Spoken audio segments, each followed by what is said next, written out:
What do you think about that World Trade Center and how it portrayed 9/11? Okay, visually, brilliant. Everything was okay until you get to the dialogue, which sucks, in my opinion. But that's not what it's about. Yeah. It suffers from what I call hard-ass syndrome. Basically, it goes on too long, and eventually you get so much pain in your backside that you just want it to end, which is a shame, because visually it's fantastic. Just suffers from a few scripting errors. Acting was a bit iffy. What about the actual content, the details of the film? I think it was all there. Every important detail was there. I mean, there was no conspiracy thing, but then that's not the point. Really, it's a feel-good movie. Improves on second viewing, I reckon. Yeah. So, not 3 stars anymore. 4. Yeah. 4 stars. What do you make of the movie? Well, I just felt it was kind of like too preachy, because it was more about Nicolas Cage and less about what actually happened. Yeah, it's a typical Hollywood movie. I didn't really buy the whole Jesus Voldemort. Yeah. It looked like a really bad Sprite commercial or something. Yeah. What do you think about the historical content of the film? It didn't really have anything. It was just more like, you never actually see anything. It was just like, cops are going about them, so they're trapped. So you're just like, so then we just spent half the movie of Nicolas Cage and whatever his name was, just trapped up there. So it's like, they had the old newsreel going on in the background, but that wasn't really helpful, because you never figured out why they did it or who was behind it. It didn't really get to the point. Quite an ambiguous film then, really. Yeah.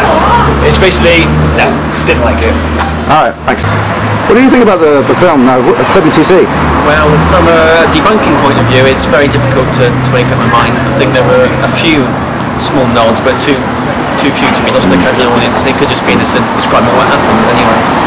I think Oliver Stone, if he wanted to shove another theory about who was behind it, but done off first, he could have done, basically concentrated on the families, and they didn't question how or why immediately on the day. Obviously they just knew where their loved ones were, and that was it. And if I was to be an amateur film critic for the night, I would say it's not that great. We can see it for just entertainment reasons.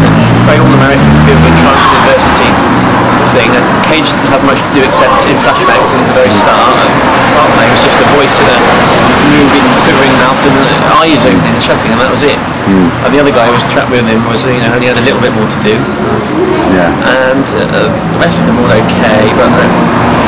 What do you think of it, considering it was an Oliver Stone with movies like JFK and Nixon under his belt? Exactly. Well, when it was announced he was going to direct it, obviously a lot of talk expecting at least some sort of portrayal of government figures behind it, but we only saw them in real footage of them.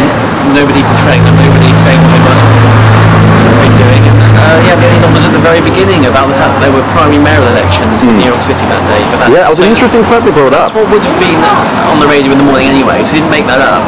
But you could have slotted it in there to make you think, but it goes downhill from that. It's the very, very beginning, and it goes very quickly. It starts at 3:29 in the morning, and yet half an hour into the film, it must be 10 a.m. and all the buildings have collapsed. And then within 45 minutes of that, we've then got Building 7 coming up. The families makes it interesting later as a human point of view. But the scenes under the wreckage are just harrowing, and some of them quite boring, and in the early bit when the debris is still falling, there's the explosions. I think some of the dialogue was a bit unintelligible until later on when it quieted down, about to be found. And overall those bits just weren't entertaining as a Hollywood film. I think you need to be American, or at least especially New Yorker, about the spirit of New York, to really appreciate it more. Alright, thank you very much.